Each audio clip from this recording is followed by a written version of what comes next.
I'm going to introduce myself. I identify myself as the Ecrit. I have various experience, close experience with the refugee crisis. That is a refugee crisis that actually have been undertaken for several years. And as an anarchist, I follow closely a thought called the Anarcho-synthesist, especially with Volan. He's an author. And I would like to, so we could start sharing some views, anarchist views regarding these, some aspects of the refugee crisis, because the refugee crisis is ginormous, right? Absolutely. Yeah. As members of my community and followers of my channel would know, I'm a Christian anarcho-mutualist. And my anarcho-mutualism, apart from the Christian part, is founded pretty closely on Proudhon's work. So you mentioned that you're a different type of anarchist. Could you explain that anarchism in a little bit more detail first?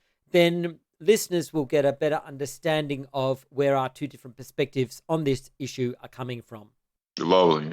So, well, anarcho-synthesism, right? It comes from the experience of Volan and Sebastian Faure, or I don't know how to pronounce actually the name. I'm probably killing the pronunciations here. It's a development that comes from the experiences of anarchism without adjectives. The main idea is that how can we, as anarchism and what we believe are legit anarchist thought and legit anarchist experiences, work together in order to organize our societies, in our lives, or even our existence. I believe existing as a functional anarchist in a capitalist society, it's rather difficult. And I believe that anarcho-synthesism attempts to get all these ideas and all these people together in a place and try to work things out. Because here, or maybe in a future anarchist society, we would have to be able to understand each other and work with each other to create social systems that work socially with these different ideas. That reminds me then, I should probably do one of my Anarchist 101 videos on this, since I think it's a lesser known aspect of the overall anarchist movement, though not an insignificant one. I know it's related to the work of Enrico Malatesta, for example, whose anarchism I touched on recently. Yeah. There is actually an interesting episode that happened between Macno and Enrico Malatesta, which involves actually anarcho-synthetism, where they are debating what would be some kind of Marxism approach. Enrico Malatesta was like, "Oh, so what's going on? This sounds rather Marxist, because there is sort of like this Marxist scare Oh, I see. Yeah. inside Yeah. anarchism, right?" Yes. And Macno is like, no, because I'm trying to share these experiences that we had actually against, right? Some of the forces that identify as Marxist inside the Russian Revolution. So, just to give a perspective here, a really quick perspective to the audience, during the Russian Revolution in 1917, there was also other forces, and these other forces, socialist forces, during that time period, were actually anarchists. You had the Free Territory of Ukraine, where Nestor Makhno, that's Machno, his yeah. name, had a big influence. He has someone who organized that Free Territory and advanced on a revolution, and also inside the own revolution, the Russian Revolution, where anarchists were also part of it. So if you don't know what happened, the anarchist forces in the end got betrayed by the the Red Army, right? So it was the Red Army, the Black Army, and the White Army. The White Army it would be the Right, right. monarchists, right? So the Red Army and the Black Army fought together against those right wing forces. I shall say it like that. And after those forces being expelled from Russia, the Red Army actually would have betrayed the Black Army. Mm. And so the story Yeah. goes, right? And their army would have been led by Nestor Makhno. So I had to give Yeah. a little bit of Sure. context in case someone isn't aware. So what comes from here, it's an episode where they are going to try to organize certain thoughts, certain ideas from these experience of the whole Russian and Ukrainian revolution, to which Volin was part of it inside the Nabat. Nabat was an anarchist organization that was called the Confederations of Anarchist Right. Organizations. Okay. And he's one of the proponents, and actually, he was one who had experience with these various anarchist organizations in Ukraine, in Russia as well. He also fought during this revolutions, Yes. right? Right. And on the other hand, you have Nelson Makhno, who, with his experiences, especially fighting in the front, most of it being leading the Black Army, he's saying how things should perhaps be more structured. So he's kind of thinking, what has he failed? And through that, they actually gonna have a conflict, a simple conflict of idea coming from this thing that Makhno and his group was gonna call the platform, the anarchist platformist, and that actually influences other people such as Buenaventura Durruti, Mm-hmm.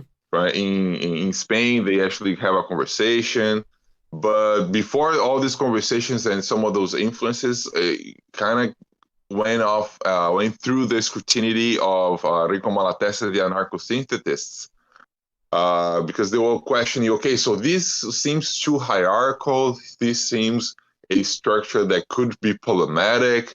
That sounds like something that the Marxists would do in Russia. So perhaps they're influencing the struggle you went through has influenced in a manner that might have caused some confusion. So what's going on here? Right. Of course, those weren't the words, but those Right. are the questions that are arising. And in the end, they actually came to a conclusion that, okay, it was a misunderstanding. Okay. Like, I might not agree with you. I might not agree with you, Makhno, but guess what? Let's just call it a misunderstanding and let's move forward because he's a legit anarchist and so on, of course. And there was this sort of Right. break, Right. right?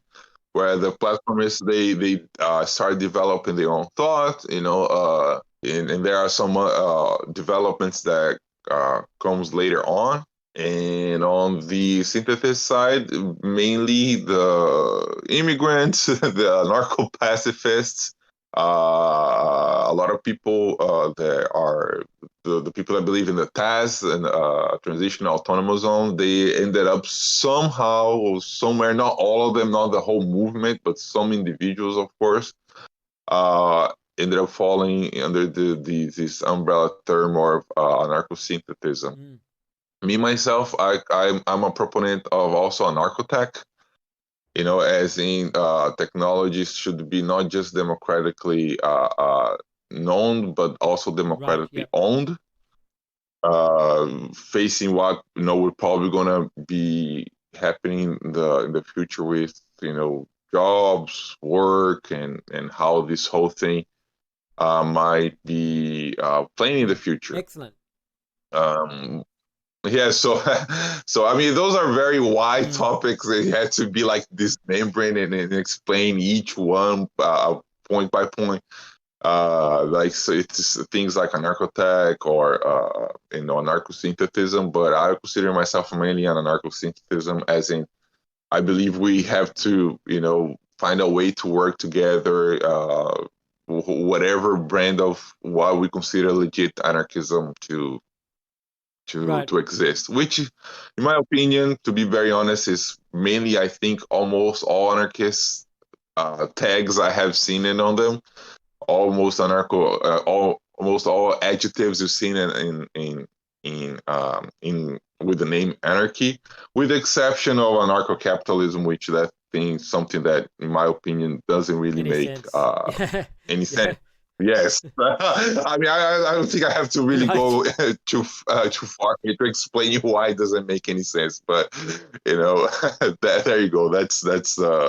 the main That's take. really helpful. Thank you. And yeah, that has prompted me to make a study of anarcho-synthesism myself and produce a video for my Anarchism 101 series. That would be a very useful addition, I think. I've had a few requests actually, but not anarcho-synthesism yet. Count on me if you Oh, need that'd any be help. fantastic. Yeah. Would you say then that anarcho-synthesism is more of a big tent anarchism, which is focused on the ultimate goals and aims of anarchism, with less emphasis on the means? So you're just let me see if I can understand the Yeah. question properly. You're saying that anarcho-synthetism focus mainly on the goals and not on the means to get to the goals? Yeah, yeah. I mean, this is a legit question because I'm just not sure. I'm getting the idea that anarcho-synthesism is a kind of a more tolerant big tent anarchism where you're accepting and willing to work with others, more focused on getting things done, achieving the material goals. Yes. I would. I don't know. Perhaps I was thinking actually of the opposite, but I would have to actually check that. But I believe anarcho-synthetism focus more on the means. It's kind of like this. Then actually, it's kind of like how can we get to the goals? Everybody has goals. Let's everyone's goals get accomplished in their own right in way. But it's how can we get to those goals? Actually, I think it would be the Okay, opposite in okay, my opinion. So it was like, for instance, I'm gonna give you an example, a practical example here on how what I'm trying to what me and others on narcosynthetism. I mean, I'm not talking as a whole sure. group, of course. I'm talking as my perspective, but I do have some years of experience in this, right? So I believe I have some to say, some to share. One example is like this. Let's say that we are creating an anarcho-synthetist organization, Okay. all right, where we are not an organization of anarcho-individualists or anarcho-communists or syndicalists. We are this group of various brands of anarchisms, and we got together because as anarchists we wish to do Yeah. something, right, about our lives and our society and so on. Okay, perfect. How are we going to how are we going to have a relationship with the context where we're living in? So the context we're living in, let's say it's Mm-hmm. capitalism. So how can we as anarchists have a relationship with anarchism in a way that allow us to exist as anarchists? Well, we are going to get together, create an association or some sort of association, a cooperative or whatever, that allow us to exist as anarchists, but using, for instance, Oh, okay. mutualism as a means to get to what we want, Right. as a means to perhaps to organize and have the resources and have the whatever is necessary so we can perhaps call other anarchists and that we will be able to organize all certain organizations and other cooperatives and or whatever else that we have to, or maybe a federation of anarchists that will function probably with some sort of mutual aid where we have all these things in place, resources, how can we build houses, how can we help our the society we're living in, Yes. right? How can we project? How can we act as anarchists and as functional anarchists inside this society? So we're gonna try to understand the various anarchist ideas that allow us to develop these inside where we are first as our group and the society where we live in, such as if we, for instance, talk about education, or we want to have an education system. So how can I get someone who's probably would be an anarcho-individualist and follow, I don't know, the modern school or some version of a future version of that, or developed version of such schools. So we can have children having access to individual development that's non-coercive and Yes, right. non-directed.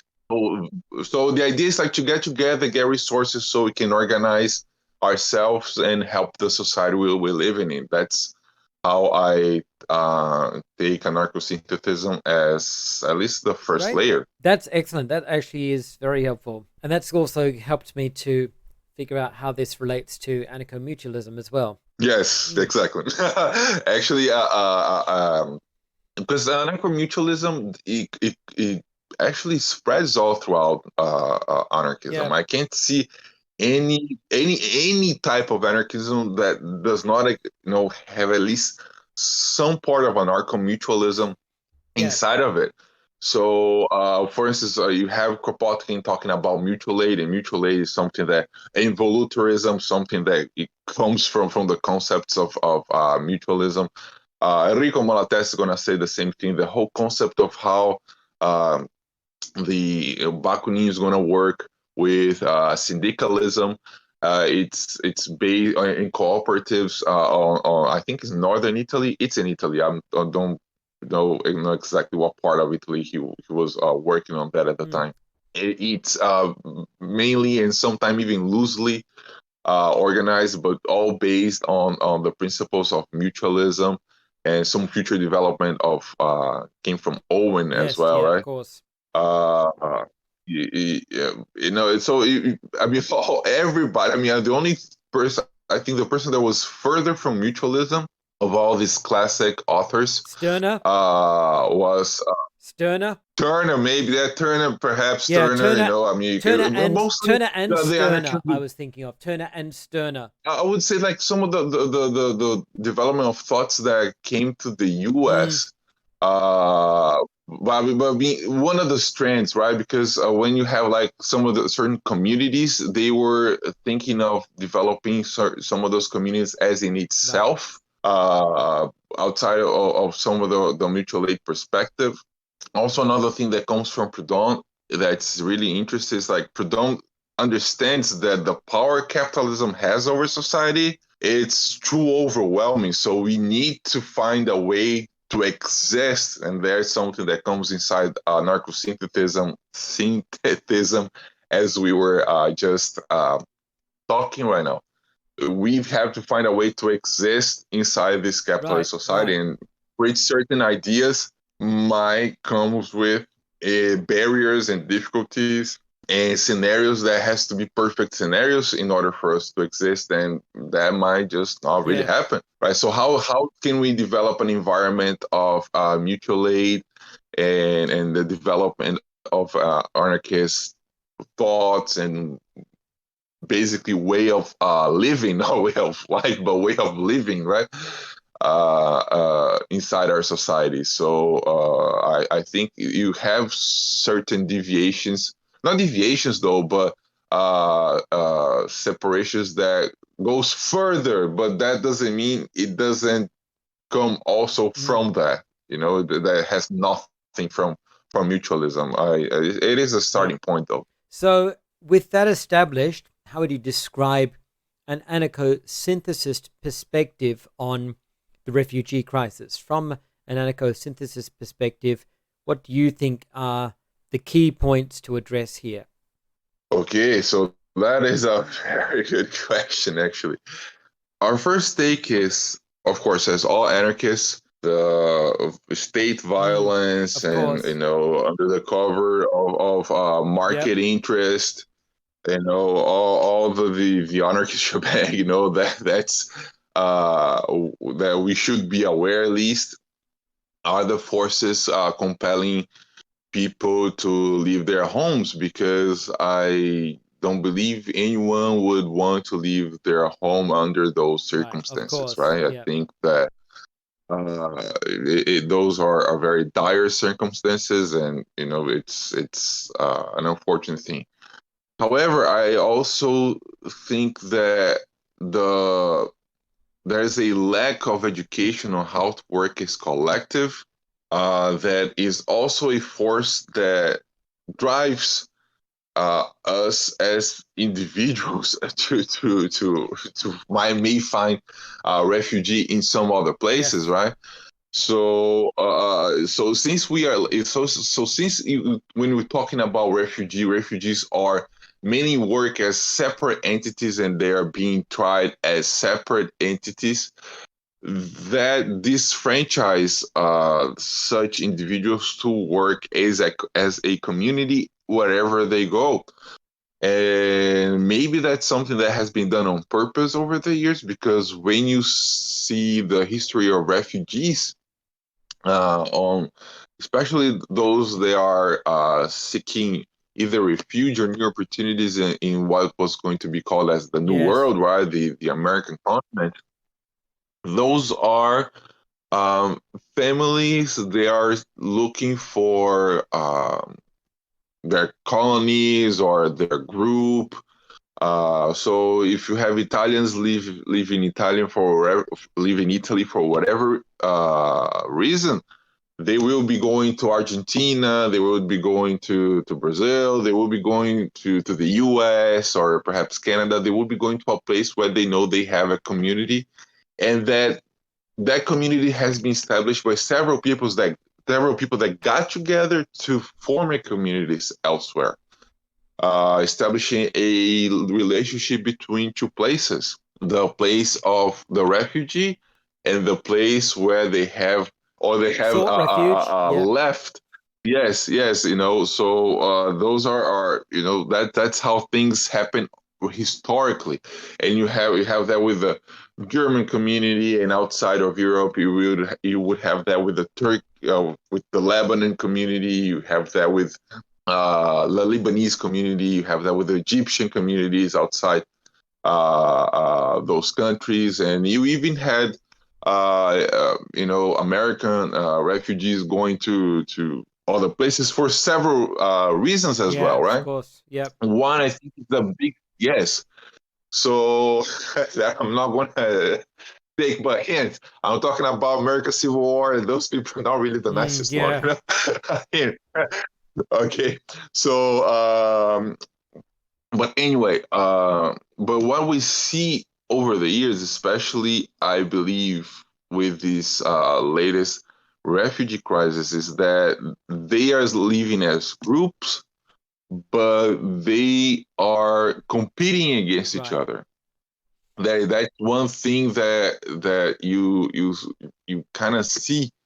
They are not organizing themselves in order to do that, and also legislation of most Western countries wouldn't allow them to organize anything outside a family perspective. So you might that's the biggest group you can get. It's anyone that you can prove you have a relationship as family, but not as a community. Perhaps you might have uh, an exception. I believe I've seen some one of the exceptions. I believe it would be coming some of the islands that will or might disappear in the Pacific Islands. So they have pretty much access to most Western Right. countries Okay. when they're seeking refugee. But outside something like that, people coming from all over the world seeking refugee in the developed world, they are, being forced to be trialed and as individuals, and that brings another problem, which is it's not cheap doing Yeah, that. for sure. If you come from a poor country, for you to seek refuge in another country, there are several countries most of the times that you have to go through. So, and in order to illustrate that, I'm gonna try to get an example of someone that might leave from Cameroon, as I Mm-hmm. heard, right? So, someone who's leaving Cameroon and is going to the US and seek refuge in the US, what they will probably do, they will have to pay someone that will organize their papers to go to either Brazil or Argentina. So, and if you don't know what's happening in Cameroon, there's a history long 25 years, 30, 20 plus years. I'm not so sure how long, but a long struggle of this dictatorship that has been there because of colonial power. And since Cameroon's a country that's divided in two, right? You have the Yeah, French right. speaking region and the English speaking region. Seems that there are problems between those two parts of the country. For those seeking refuge in the U.S., I believe those are doing that because they are coming from the English-speaking region. So what happens is that in order for them to get out of there from the English-speaking region to either Brazil or Argentina, they will have to go to the airport that's in the French region of Cameroon. Right. So yes, so can you imagine, oh Lord, right? So if they are having problems with their region, they would have to go to their region, get an airplane, probably with some people say that they arrange those papers, and the arrangement of those papers are quite expensive, and people are not really sure. I'm not really sure how that works, but we're talking about something like $10,000, uh, perhaps more, and just to arrange those papers. And if you come from a poor country, that's a lot of money. If you come from a wealthy country, that's a lot of money. But anyway, then from there they will start a journey where they are going to have to go through Colombia, and then they will have to go all through Central America to Mexico. So they will get to the border, and all those countries, most of them, some of the firms from Colombia to Panama, they are walking on foot. Oh, So, wow. Walking on and foot. just to have yes, they are like doing the whole march on foot. So, and when they get to Brazil to get to Colombia, it's they don't won't necessarily do that by plane though, because don't want to risk having any authority from an airport getting them Of and course. taking them Yeah, back yeah. home, They right? could be detained. Yeah. So from so at the main airports of Brazil, they are mostly located at the coast. And to get all the way to Colombia, it's a long ride. I'm talking about 6, maybe 10 days on a bus, perhaps some boat rides, depending on how you enter, So anyway, then when they actually get to Colombia, they're going to have to walk all the way to Panama, and they're going to have to cross those borders illegally. So from Panama all the way to Guatemala, they are also sometimes they're walking, sometimes they're sleeping. They might sleep in a place like a hotel or a cheap hotel or a motel or something like that. And sometimes they will have to be sleeping on the streets. Sometimes they'll be sleeping on the beach. Sometimes, they'll be marching, and it's a very big struggle to get all the way to Mexico. I forgot the name of the city where they stay at, at the border between Mexico and Guatemala. But there they will ask for the Mexican government to grant them permission to go all the way to the U.S. border to ask for asylum. And you will get why this happens. Okay, I'm gonna get why some of those things happen in the fashion that Yep. they do. All right. And so they will actually get withheld by the Mexican authorities that will take a look into their case.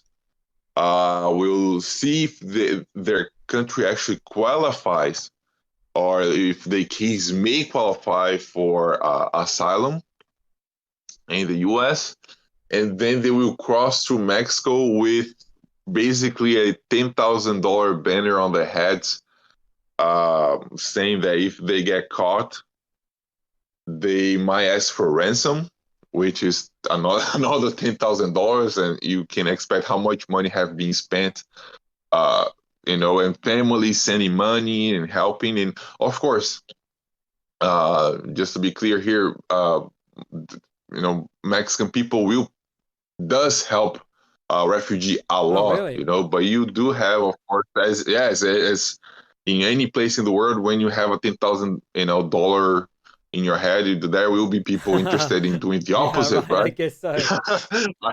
I think the market forces do make people act in ways that we would perhaps not wanting, right? It's not desirable, but those things do happen, and You hear several stories of people that got kidnapped, that they didn't have the resources, and then the guy doesn't have like a finger or whatever. It's Wow. it's brutal. You hear some stuff, but most times, you get all the help you can get all the way to the border, and most refugees will be able to get to the border with some experience here and there, but mostly uh, physically, I wouldn't say well, but Able, yeah, able. probably a Your better all your description. abilities are all there, but mentally Really you're damaged, yeah, screwed, right? yeah. Um, your Mm. body's damaged, Emotional but fatigue, mainly yeah. your psychology. Yes, an incredible, overwhelming fatigue once you get to the border. And there, what you're going to do is like you're going to ask the U.S. government to take you in, which means that the U.S. government knows that you're crossing, but you also will be considered someone who crossed Of course, illegally. right. It's like, yeah, so, and then you will be withheld by authorities again to judge your case, which if they get trialed as yes, you get to stay in the US, and if you get no, you go back to Wow. Cameroon.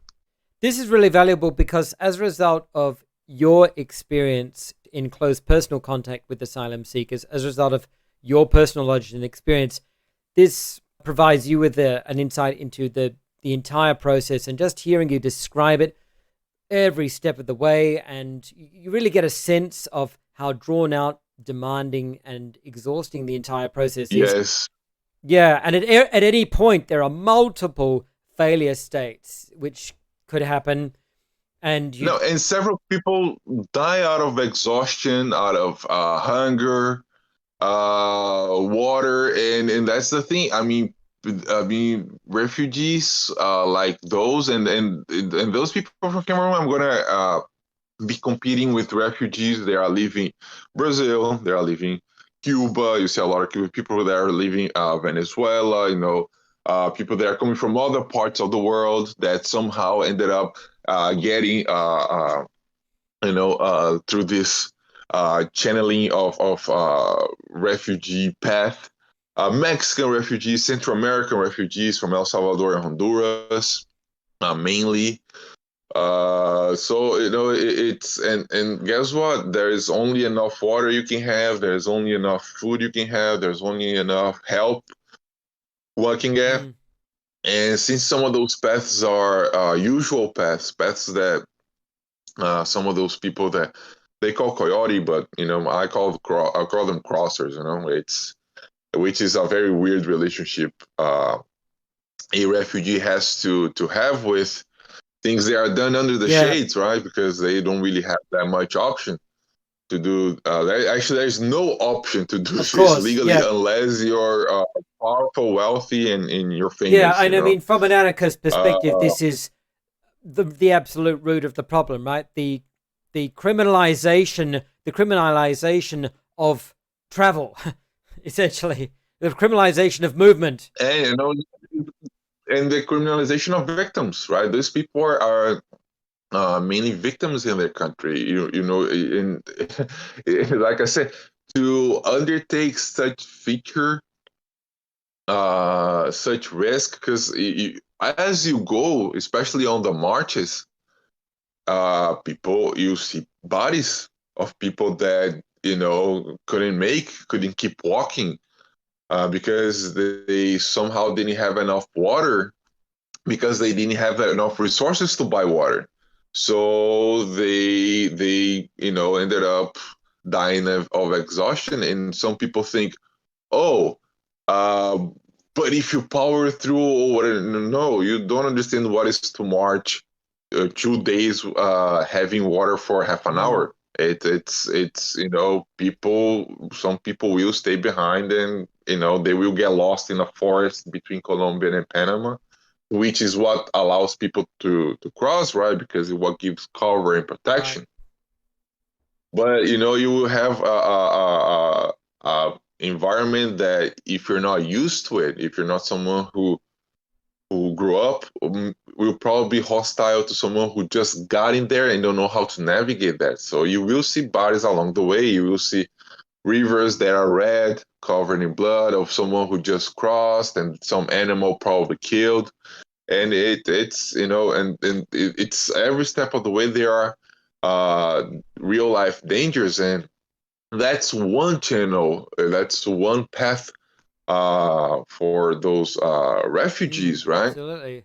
And that one that's not really talked about that much. Another one that's more complicated is the Moroccan one. That's another one that's more complicated. That's the Turkish path, in which some people ended up getting boats to, those whole boat Oh yeah, crisis that in the where Mediterranean, you they're- mean? yeah, the Yeah, that's Mediterranean, right. yeah. So you have several paths to which the refugees probably go through similar to probably worse situations, or maybe not even that bad, but it's definitely something that I consider to be a negative experience. Uh, and I think anyone with the right mind would consider it so. Absolutely. Um, so yes, to try and the reasons are varied, but probably you might think you don't need to go that far to think of some of the experiences that these people are having in order to seek refugee. But um, another point that I would like to express is why, for instance, why some of those refugees just didn't stay in some of the countries that they uh, ended up going along the way, right? Sure. Because, for instance, it is a different experience for someone who's a refugee going to the U.S., going to the border, and someone who just is an immigrant in Mexico. So why not stay in Mexico then? I mean, there are definitely problems in there and so on, but wouldn't one be able to develop their lives in there? I think that's a legit question that someone hearing this might Right. have. And the problem is that not all countries allow you to seek asylum. They might allow you to immigrate under certain conditions, but if those conditions are not met, you cannot stay in those countries, and definitely you cannot stay indefinitely in those countries. You would have to go back Wow. home. Right. And when you are a refugee, you are seeking a permanent living elsewhere for political or anything Yeah. that threatens your Exactly. life, any reasons that will threaten your life. Mm. So when you're seeking asylum, you have to seek asylum in a place that the UN recognizes as a country that's able to allow asylum. So that's why most refugees they will seek asylum in places like the U.S., like in Canada, mainly what is considered the Western Yeah. developed Yeah. world, and sometimes some east, some countries that will be located in the east region of the Right. world. So the UN has to recognize, and the country has to recognize as being one of the part of the many countries that are able uh, to give asylum to asylum seekers or refugees. From an anarchist perspective, then, if say you're living in a country where you know people are seeking asylum, what do you think, in your experience, is the best kind of practical assistance that an anarchist, either as an individual or as a group, could provide? Most difficult situation that a refugee goes through is having access to legal Oh, defense. right. Okay, I hadn't even thought of that.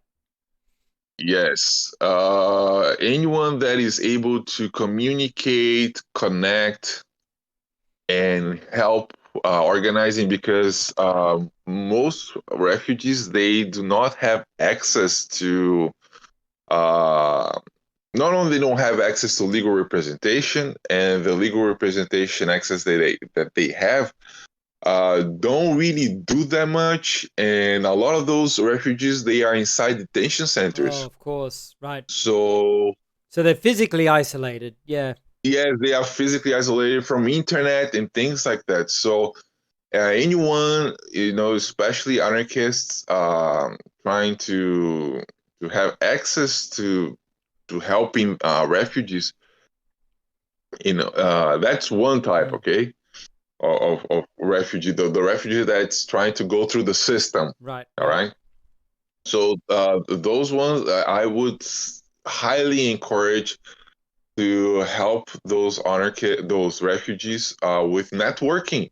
That's what I would call networking those refugees to access to information, to lawyers. You don't necessarily need to be a lawyer, but you could be someone who organize a list of lawyers that do those work Mm. volunteering, which there is actually quite a few in various places of the world, in the U.S. included. That they what they do is that they won't provide you with legal representation, but they will provide you with legal Ah, consultancy. yes. Yes. So they will tell you like what to do if this thing works, if it doesn't work, and how you should proceed. And also, for instance, there is only so much evidence that one can get in order to build their cases. So, what are the evidences? How can these people connect to family so family can provide any sort of evidence that will allow these people to defend themselves? Because a lot of the time, most these people most the refugees they will have to represent themselves in court, Yes. Right. Right. right? And even though a judge might understand the situation, you have judges that don't really care that much, and they will look at you just as a criminal. Some of them look uh, as a actual refugee. It's because you may have favorable and non-favorable judges, and depending on how that thing or kind of judge you get, having a lawyer will make a huge difference if someone can actually get legal representation. So, networking would be one of the most important things I think a refugee would need. That probably any 2, 3 anarchists could get together and maybe not as an anarchist organization, so they could have access to them, right? Mm. But someone who can volunteer for organizations that have access to these people. I think that at least to the individual for a small group, that would be a very good take to do it. And a lot of the organizations, they are organized in a way that they are anarchists, but they can't put the Of anarchist course. banner Yeah. Yeah. because they wouldn't Yeah. have The it. optics aren't So great. they organize in a way that, yes, of course, would organize themselves in a way that allows them to have access, so they could work uh, as an anarchist who are getting a non-directive approach. So my approach is just to help people, help my society, but not necessarily promote Yeah, I see. anarchism, Yeah. right? This is actually very similar to what a friend of mine has been telling me. He's English, he's in England, and he belongs to the same church fellowship as I do. And his congregation and members of his congregation are involved in assisting new migrants, particularly Iranian asylum seekers. And it's interesting that what you mentioned here is very similar to what he says. They help provide them with legal representation. That is typically their greatest pressing need as soon as they get set foot in the country, because immediately all the legal challenges are going up. They have to prove their case, provide their identification, and demonstrate that they have legal grounds to apply for refugee status. And of course, they go straight to detention centers. So he and others are involved with helping to arrange and coordinate legal services for them, finding and coordinating pro bono lawyers and legal consultants. Yeah. And then visiting them insofar as they are able at the detention centers and providing them with whatever they can, whatever material comforts they can provide. And this congregation of my friends not only helps those who are seeking asylum, who have entered the country in, well, say people who have actually come over on, say, well, I know that it's a terrible term, but have come over through legal means, okay? But also people who have been smuggled across to England via transport lorries, for example. Appalling situations where people cram themselves into refrigerated trucks to get smuggled over through the tunnel into England, which is just insanely dangerous when you think about it. And of course, people have literally died in these appalling conditions. So it's interesting to hear that what you're saying about your experience in a different part of the world is extremely similar to what he says as well. And what you're saying as well aligns with what he's saying insofar as you're saying that you're limited yourself. Even as a citizen, you're limited by certain restrictions on what you can do for these people. However, what you can do is help them to network, as you said, and get them connected to the people who can provide the kind of legal aid, legal and material aid, and in the meantime that they need. And in the meantime, of course, provide them with such emotional support and material support that you can. He also helps to connect them to the local Iranian community, for example, who are very active, obviously, in helping to care for these people, getting, people who to visit them who can speak their language and who've been through the same kind of thing, who've been naturalized or gained citizenship or whatever. I think that's obviously very important as well. So they have that sense of community early on, which is obviously extremely important, especially given what you said about the mental trauma, the emotional trauma, all that fatigue involved in coming over and then being just dumped in a detention center in this hostile social environment. Mm-hmm. A lot of the people actually, when they get to the detention center, it's a very weird feeling, right? When the refugees get there, because they, after all of this time, they are actually protected. They, you feel finally you're like in a safe place, but at the same time, you feel like you're in the unsafest place you could ever be, Of right? course, Because yeah. it's either, it's either make or Right. I break mean, it, right? you're essentially imprisoned, and you're in this incredibly vulnerable position now, where everything now is suddenly out of your control. So, in some ways, you're even in a worse position than you were before. Yes, yes. I mean, yeah, you would most probably not, provided you follow any rules, Yeah. right? Not suffer, or you should not suffer physical harm, and if that it happens in any way because of any trouble you have with this horrible name, I'm gonna have to say this, the other Yeah, I inmate. know what you mean. Yeah. Yeah, right. Yeah, because that's that's the Yeah, that's term the term that they call them. Yeah. it's used. Yeah, so you will probably have some protection, right? And it's, yeah, I mean, it's it's really complicated, but this connection with the community, it's really important because as I was saying previously, refugees, when they everything becomes individual. It's like the individual against the system. Yep. So when you have someone that connects them to the community, they don't feel like they have been alienated totally, like as the system is trying to Yes. alienate them. Yes. And who doesn't who if someone doesn't know what alienation the term means, is like you're being you're being Yeah. disenfranchised Disenfranchised. from Absolutely. Yeah. reality, from resources, from from access to any legal rights you might have. So being systematic, alienated, right? So as being part of a community that fights that type feeling, that actually not a feeling, this if it helps fighting this situation that an individual refugee goes through, because even families are separated, right? So that's one of the first things. Like the man will go to the men's detention center, the woman will go to the Oh, yes, of course. Right. women detention Right. center. The children will go to a children detention center. Sometimes they allow the children to visit the mom, but not the Mm. dad. They will have some visits, but most, like 99% of the time, these people are these refugees. They are being these people. I have to stop saying that. These refugees. They are being totally separated They're and alienated from their own family, right? alienated. Yeah, Yes, yes, from yeah, everything, right? Legal rights, family.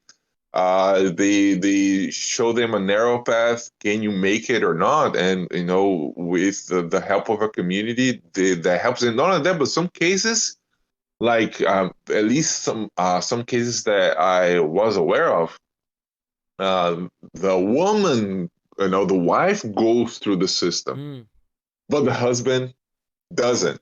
So they want to kick out the husband, but they want to allow the wife to go in. And it's like, okay, so they came together. Their case is somewhat tied together. Why is one going in and the other isn't? Or what's going right. on? And a lot of the times it's because, a paper wasn't delivered at a certain time, because I mean, it's hard to navigate the legal system. Absolutely. I mean, Yeah, that's why there's this thing called yeah, lawyers. They study for that. I mean, I'm not going to undermine someone who went to college and everything, had the education to do it. So it's difficult. So you might have someone, or you might have a lot of institutions that do help the women, but with the men, they sometimes are left behind. So how does this thing happen when the system is trying them as equal? Or it's a very complicated and difficult issue that even now, even someone who's been following or has been aware of this whole situation, it's quite hard to try to describe how this whole thing goes through on an individual level, and how this whole thing yeah, happens, right? absolutely. And just thinking about, you mentioned the separation of the family, the different family members. What happens if, as you say, the one parent is accepted and the other is rejected? What happens to the children? The children they will go with one of the parents, and get in, and the other parent would, let's say, the mom gets accepted, the children goes with the mom, and the dad gets kicked back to their country. Wow. Either that, or what happened most of the times is that when those things happen, they instantly appeal. Someone, I don't know, miraculously shows up with a lawyer, with some institutions, some organizations. Refugees do help each other. Yes. Okay, with translations, with and say, you gotta appeal, appeal for it, appeal your case. Don't let it go, because, like I said, probably what happens is that one of them got a what's called a favorable judge, or in other words, a judge that is favorable for people seeking refugee in their country, and the other got a non-favorable judge, or in other words, a judge that's non-favorable of Towards you know refugees. of seeking refugee under those Right. circumstances, right?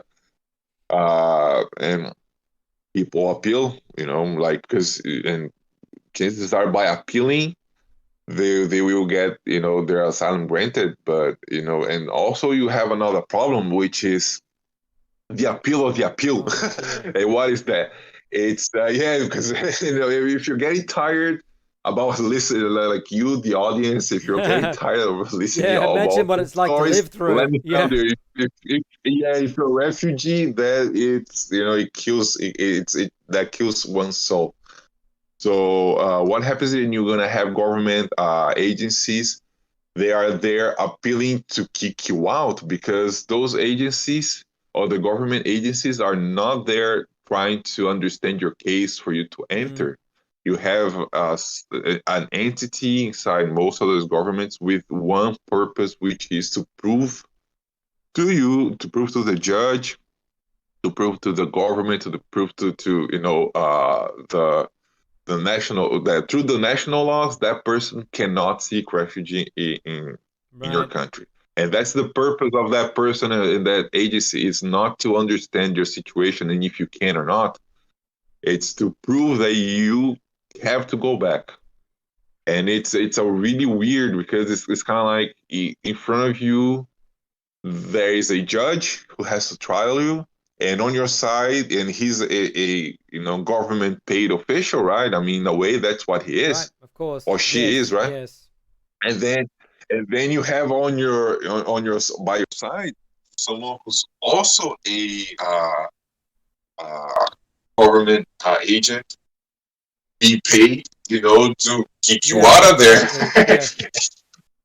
Yeah, It's a very weird situation where it's like, you know, where these government agencies are dialoguing about basically your life. The situation from John Oliver's, right? That presents last week right. tonight. And there's I don't remember the episode exactly, but there's the situation where this woman from Honduras, she was in front of the judge, and the judge was just trying. She said, "Look, if you send me back to Honduras, I'm gonna get killed." And I don't remember what were the remarks from the judge, but basically she got kicked back. Then guess Oh, what? wow, She really? got killed. That's shocking. And yes, and and what is the responsibility of all those lives that were lost, that were in the hands of such Yeah, authorities? yeah, Because you see, once you are a refugee in a country, you get a ID number, yeah, all right? Not the ID number that a citizen would get, but you get an ID number that's from people seeking yep, refugee, right? There must be a sort of system that identifies you under a system, and you get an address. So if you get an address, that's my anarchist perspective. If you get an address in any country and you have an ID in any country, you have to have rights that safeguard of your course. life.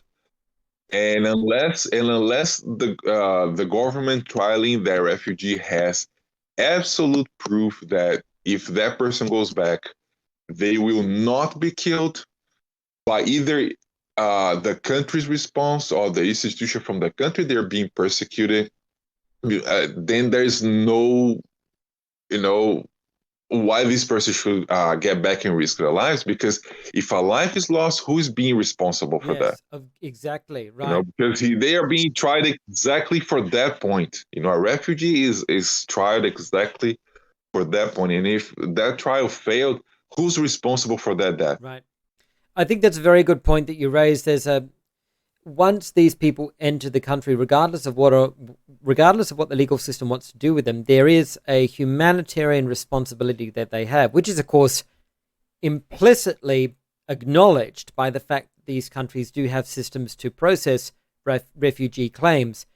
But where there is responsibility, there must be accountability.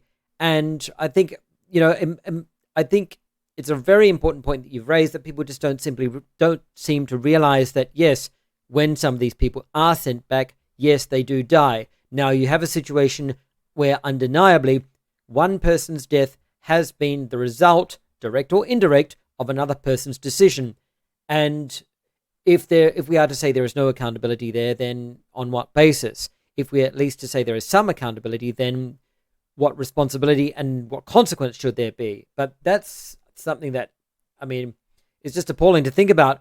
And I think that one of the worst parts is if there is no accountability, then you absolutely know which way the judge is going to be more inclined to make their decision. If there is no accountability for rejection, if there is no accountability for an action which may in fact endanger or even end someone's life prematurely, then obviously the judge is not going to consider that decision that they make with such weighty concern as if they themselves had to give account for that decision. Exactly, and that's my second point of what an anarchist group could do. I think there should be international joint forces of anarchist organizations that should start preaching accountability of refugees being sent back to their country where they were fleeing from danger. Not only I think there should be a organized anarchist movement or some kind of action, but I think that those same groups should and have to get together with any type of groups that can embark on this idea of accountability, because without accountability, the trials are not fair. This is not Absolutely. a fair Yep. trial, and even when we think about uh, the laws and how those things happen inside of the state, this is flawed law system, which of course we know Yeah. that. That's no surprise, you know. But yeah, surprise, surprise, the system is flawed. Yeah. Wow, you just found out. But that's something that it should be targeted as part of a humanitarian struggle, which you do have organizations, but these organizations, they represent us in a way that, those big organizations, which I don't remember their names right now. Just, it played my mind. But I don't see no one preaching accountability. And, it would be a rather big struggle for uh, uh, trying to preach accountability, because of course these countries are they are offering refugee, and if they have accountability, then what's going to happen, what's the dynamic here of power. Yes. But it seems that the country is kind of like this. They design a system where one section of that system is going to get all the accountability, and that accountability does not spill over other parts of the system, to which even that section of the system that's responsible for uh, accusing refugees of doing something illegal, therefore they should be sent back, they should be deported. That's the word I was looking for. They get all the accountability, but the accountability is actually not all of them, because even though they are doing that, and that might seem terrible, they do not get the Yep. decision. The decision is not Yep. theirs, you know? So, what happened with, you know, someone who has to, who does the decision, like the judge, or laws and stuff that are being passing? What kind of accountability is being sought for the rest of the system for refugees? Right. And and of course there are people there are that might try to seek refugee in a way that not might not be what is considered to be honest in the view of the bigger part of society, someone who just wants a better life or whatever, which I think is Of totally course. legit. Yep. but but I think the conversation over accountability and how anarchist groups or other groups from the left especially should convince society of, okay, if that's how things are going to be doing, if we are going to be deporting refugees seeking asylum in countries that we know that it's worldwide known that we are aware of the dangers and that these people are fleeing danger, have they suffered or not, or however are their situation coming through to countries that allow asylum seeking, what are the accountabilities in case lives are Yep. lost? Who's following those things? Who are following those people there? They are seeking refugees, because all those things that I'm telling you do not happen in a matter of a week or a month. These are years that people undertake, sometimes in order to get an asylum, and and then these persons get sent back. So what happens then? What happens Right. to these Yep. people? Absolutely. In terms of danger, in terms of jobs, uh, in terms of accountability of the people that trial them. So if here in my mind, I would think of or an organization or how to get organization together. That would be my specific Right. point.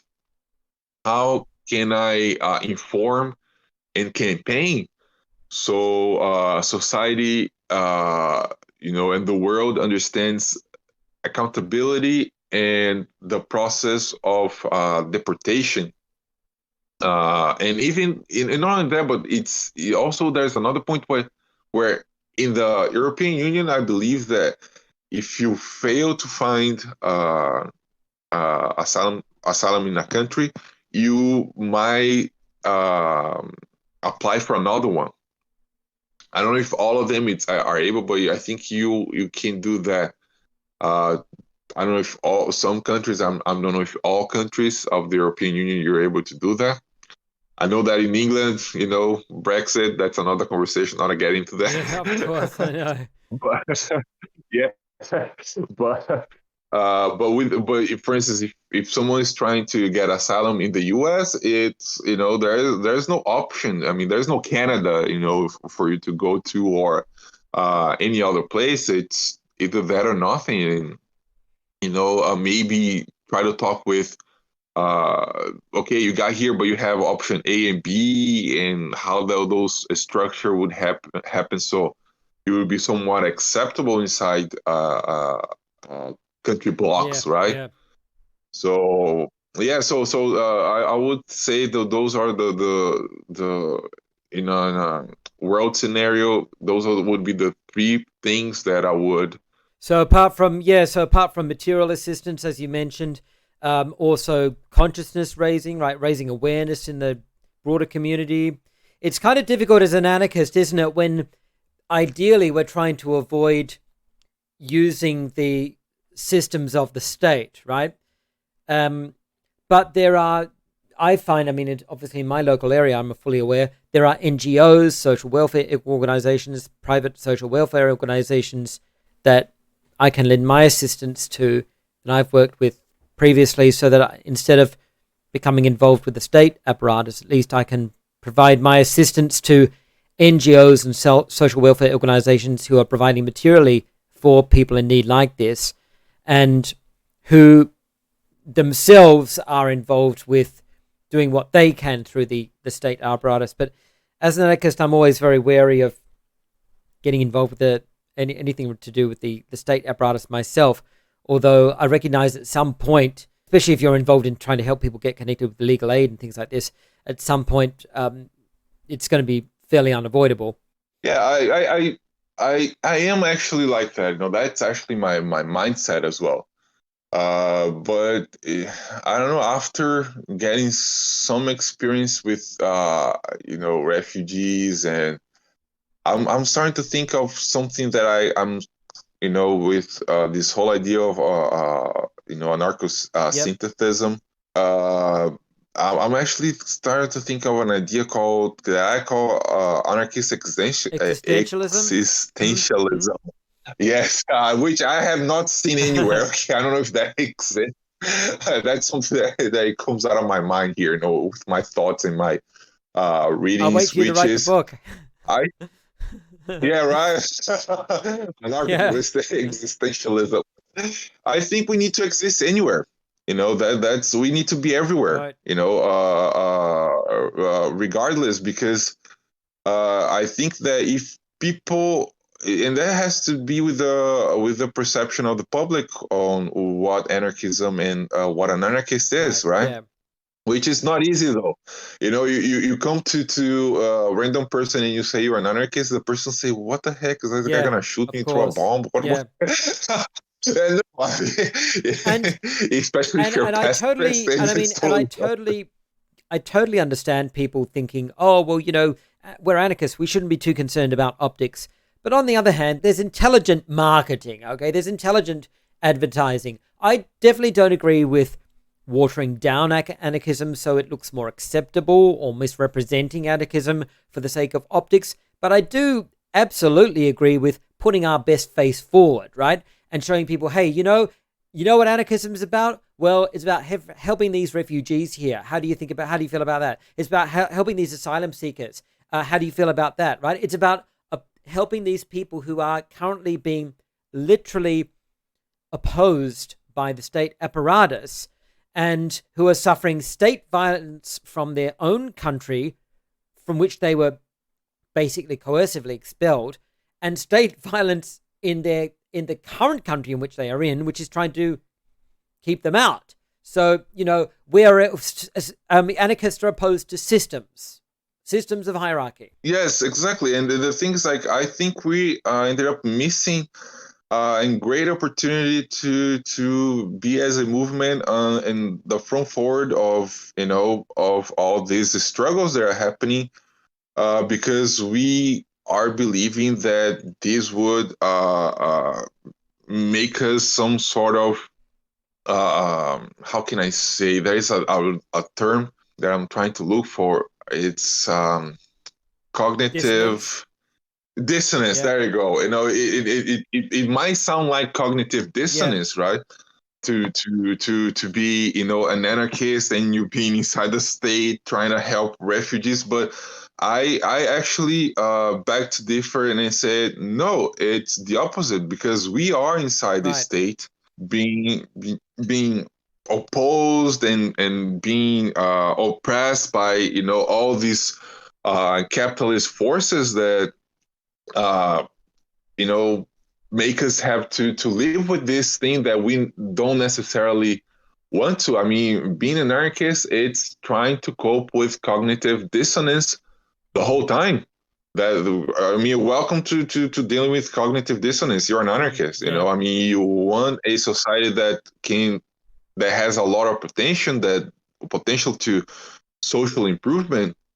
However, you will have to deal with all this system, all this structure that keeps you from advancing with those things, because people misunderstandings, certain powers that have enough force to direct you in certain ways. Yep. And I think that if you want to not just be an anarchist that sitting in your chair comfortable and reading books and understanding, and you actually, which is a choice that everybody could have. I'm not saying that this is necessarily a bad thing, but if you want to, get into some sort of action that you will understand that makes a difference in people's life, even if it's by the drop of sands in the beach, you will have to get your hands dirty. I don't see really a way out. You will have to get a cooperative that will have to deal with a dysfunctional market. You will have to get with the state that has a dysfunctional system. And I think that the more places we are and the more people understand that we as anarchists are trying to do what we consider to be best, and there are layers to that. Yeah. Right? You have a first layer where you have to have this relationship with these structures at first point, but there are inner layers where things work in a different way. I think it's a very positive. I wouldn't encourage, for instance, an anarchist to become a police officer. Sure, I don't think that would be a good thing. That's right. Yeah. But I mean, getting like as a lawyer, I mean, a lot of anarchists were actually lawyers. That's Bakunin. Gandhi isn't an anarchist, but some of his ideas development came through anarchism. To the perspective of nonviolence, right?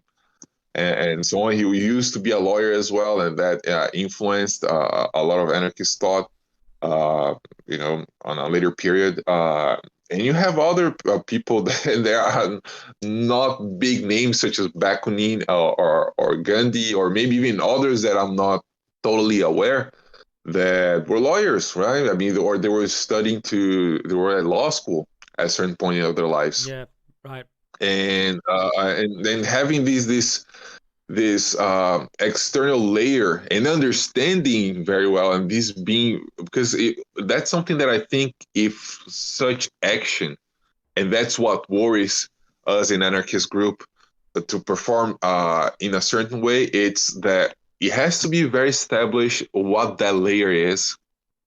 When we're talking about this external layer or this outer layer for our relationship with the Right. system.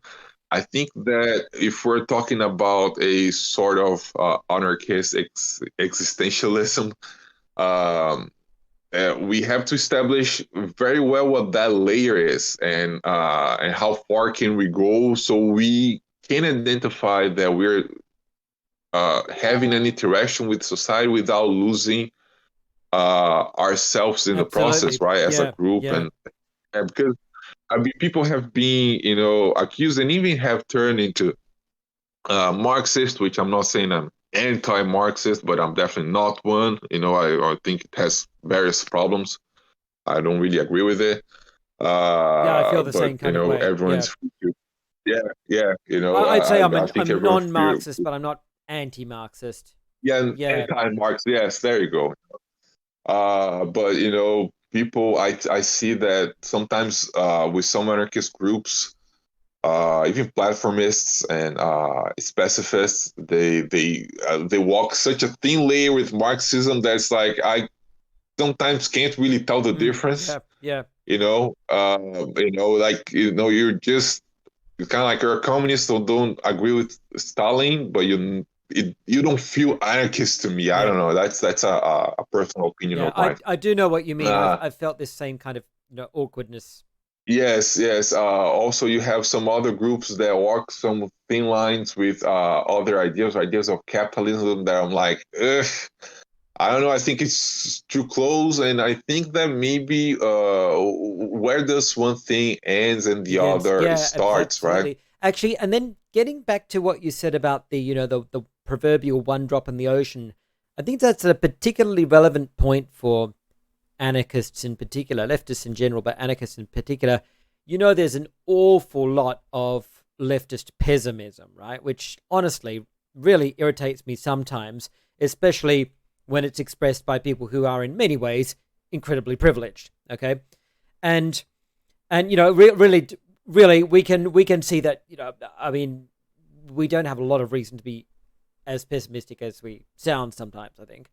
But with regard to that one drop in the ocean theme, I mean, obviously there's an extent to which living in this kind of systemic dysfunction, you're going to be worn down and ground down by the overwhelming scale of the problems. But at the same time, even though individuals cannot overcome systemic problems, individuals can help other individuals, if not thrive, but at least survive systemic hostilities, right? And that's what we're talking about with these asylum seekers. Okay, we're not able as individuals to overcome the system, but we are at least able to use our knowledge, our resources, and let's put it bluntly, our own privilege in whatever way we have it to act as a kind of a buffer between the state and these individuals, and assist them on an individual basis. And you would know in your experience that there is not absolutely, I doubt you would ever come across an asylum seeker who would say, hey, buddy, what are you bothering with this stuff? Just like, hey, just start the revolution, right? Just start the revolution, right? That'll fix everything. Just start the revolution.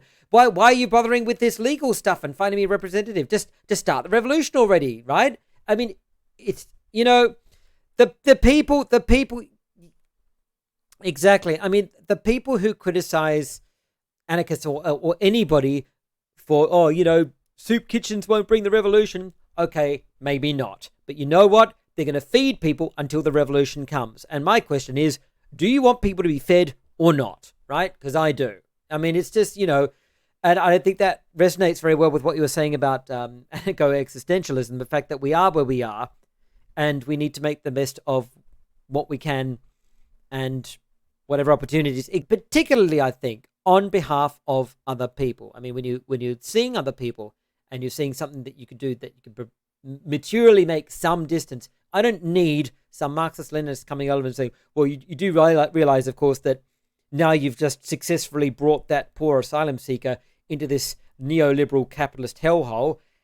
And I'm going to say, yeah, I do. And I also know they're alive. And where they were before, they probably wouldn't be. So, How about you go and ask them what their preference is? You know what I mean? It just really irritates me. Yes, Yeah. yes. I mean, actually, you brought several interesting points, right? I mean, one of them it's what I like to call artificial revolution and organic Yep. revolution, right? And we let's those are my names, okay? I don't know if people say that. Yeah, Those are that's my fine. ideas here. Yeah. And I think that there's a very big difference when we are fighting for something we have acquired and conquered versus something that we are like giving someone else the trust about something we are not fully aware Right. of. What's my point here with this? First, we have to understand that, and that's Proudhon's stake as Yes. well. This is not going to be a short term type Right. of thing. We're talking about Of long course. goals. If we believe, as socialists, and that in that way, I'm going to agree with several socialists, Bakunin, Proudhon, Malatesta, and later Right. years, right? And even Marx, on that sense, that I believe that capitalism will Yep. destroy itself. I think it's a self-destructive system. This thing will end up engulfing Right. itself. So what's going to be the last piece Yeah. standing? That's one thing. So another thing is like if you do a certain work as an anarchist, you will not probably get the results over the 6 months period. But if we're talking about 10, 20 years of you insisting on that Yes. and being pragmatic about certain things, you will see Yeah. result. Do not do not doubt the power of work versus time. Absolutely. Exactly. And if you think about this, the asylum seekers that you come into contact with, that you help, what are they going to say about anarchists? And what are their children going to learn about anarchists, right? I mean, Yes, I mean, like, oh, an anarchist helped us. exactly. Yeah. That's my point of us existing in society, organizing in whatever way we can as anarchists, which I think it's something that has been happening since the Mm. 80s. I just don't think people have been anarchists have been producing that as much for reasons that I believe that this kind of exposure might fire back in a Yeah. way, so or how these things can be done. But well, anyway, in my other point, organic revolution versus artificial one is that if we understand that building things over the generations and and everything that has been acquired for the improvement of society, and society has been understanding that these things are improvement, they will work for the defense of those Yes. acquisitions, of those social Yes. acquisitions. And I do believe this does perform a future struggle that I think anarchist movements should stand firm into democratic process, whatever that democratic process it is, as long as the final confrontation does not exist. It's like we are here setting our foot, saying that if you want to compete in the market of ideas, we will compete in the market of Yep. ideas. Okay, let's we're gonna play that on the outer layer of things. We're gonna play Sure. that game. So if the aggression comes our way, are you sure that's what you Mm. want? Because if we don't want that, the public perception will understand that as we are fighting on the defensive end of this Yes. struggle, Yep. and not necessarily on the attacking way. And that public perception is makes a difference. I Absolutely. mean, Yep. it because that's support we Yep. need. As a movement, we can only exist as the support of the Mm. public, Yep. right? So, and that's what I call something that would be an organic revolution, because you see, one of the criticisms that I have of the term socialism for Marxists is that the Marxists, they believe that socialism it's a interim or a transitional phase between capitalism and Yep. communism. And I think, no, you're wrong. And some people get, even anarchists get shocked, like, oh, what are you talking about? And I'm like, no, of course you're wrong. In what part of the history have you seen a transitional society system? No, a future society exists within the old society. The struggle will define what will come Right. next. That's what has always been. Socialism is an groupment of ideas that will organize society for that sort of struggle. Right. So it's counterintuitive for you to try to form a society that will have its goal to transition, because a society that is created to transition to somewhere with the goal of transition will, because that's how society works. It has rules to keep things, those social rules in place. Right. So what do I mean by that? I mean that a society, it will do everything it can to keep its social rules in place. So if you build a society that exists to resist against a former society and to transition, it will only do that. You will only resist and try to transition without actually do the Yes. transition. I don't know if that got too complex. I don't know if I'm being clear here. So what I'm trying to say, if whatever society uh, or whatever social system is trying to achieve, it has to achieve right here, right now. Absolutely. Because Yep. if it tries to go through a transitional system, it will strive to just be transitional without actually performing the Yes. transition. Right. Yep. And that's a big mistake in Marx and Marxist thought. It's funny how if there's one thing that Marxists really hate, it's idealism. But I can hardly think of few things more idealistic than the idea that the state will abolish itself and that you need a transitional stage between X and Z. It's I mean, utopic. It's truly utopic. It's mm, innocent. I mean, it's the same problem that liberals had. It's the same problem. They're falling into the same trap right, hole when we're trying to create a socialist society. Because the socialist society is a society that only exists because of right, capitalism and not despite of yep, capitalism. yep, So what happens is that if there's no capitalism, that society cannot exist. So they would have to beat everything capitalism exists in order to overcome that. And not only that, but we have seen through history that Marxist, socialist, pseudo-communist states, they have helped capitalism a absolutely, lot in many ways, as providing capitalism with a clear goal and enemy, yes, instead of saying like, no, we want to overcome this situation, but we don't want to kill anyone, and we think that's stupid where mm, we are, and we have to go somewhere else. And we are proving that that is possible right here. Look, Spain, whatever. Uh, and I don't really see how states that were Marxist based being able to do that. And any mm, enterprise that was able to truly overcome capitalism, especially when we're talking about anarchism, they were mainly sabotaged by communist states. So how does that go when you have an actual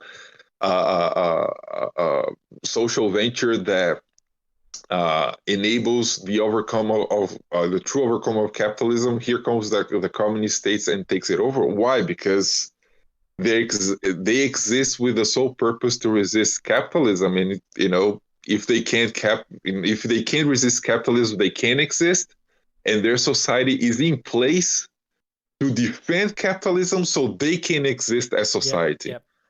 So it becomes a rather problematic issue to overcome here, quite impossible, Mm, because what it seems to be two opposing forces are actually aiming at the same right, direction. right, right, exactly. Yeah.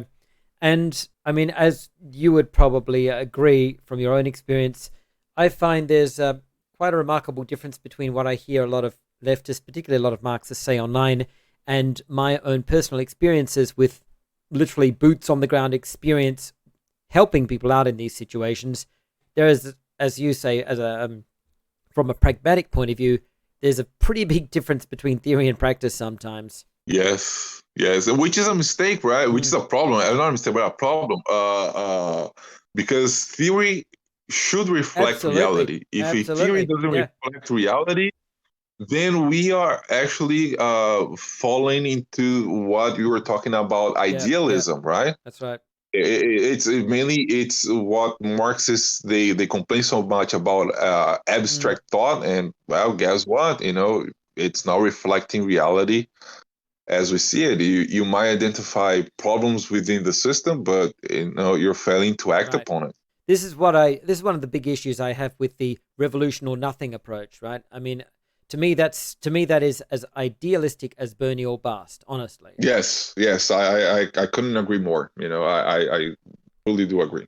Well, this has been really enlightening and incredibly enjoyable. I really appreciate the amount of time you've taken here. Me too. I actually Yeah. enjoyed very much. I was actually able to expose a lot of ideas that I haven't exposed, which I believe is this more mature phase of my anarchist process, and I really enjoyed it. I Mm. hope the audience here at Veritas and Caritas have enjoyed it. I really appreciate you sharing your personal experiences. As you know, I don't have exactly the same experience. I don't have experience with asylum seekers, but I have experience with so-called illegals and individuals who have been disenfranchised by the state and who are struggling to stay in the country, assisting those kinds of people. So I have parallel experiences with similar situations, and it's really satisfying to hear from somebody with practical experience, regular practical experience like this, and to open my eyes to a number of things that I didn't fully appreciate as somebody who hasn't had direct personal experience with asylum seekers and refugees. And I hope that's been enlightening and equally satisfying and uh, helpful to our listeners. I hope the same. Thank you very much. Okay. Thank you for everybody listening and taking some of their time to pay attention to our conversation right here.